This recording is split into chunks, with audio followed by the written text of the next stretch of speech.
Assalamualaikum, berjumpa lagi dengan saya Aidi Jebat. Okey, pada pagi ni 5 hari bulan dekat Proton City Tanjung Malim.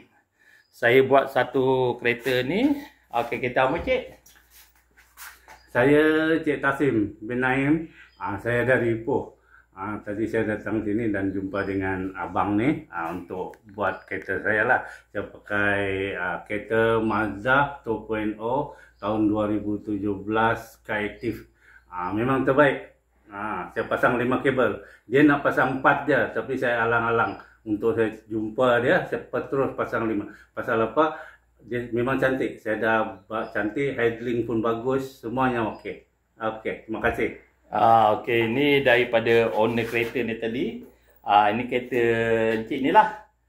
Okey, saya buat gondi 4 tapi owner kereta minta 5. Tak apa, dia keburukan takkan ada sama sekali.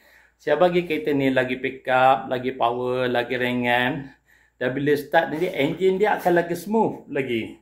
Yang pastinya bila arus negatif dah turun pada 0.0 pasti akan berlaku penjimatan minyak kat sini.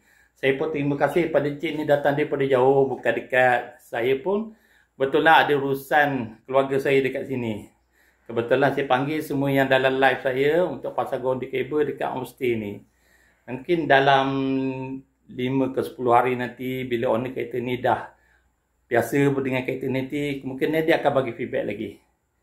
Okey, terima kasih. Jumpa lagi.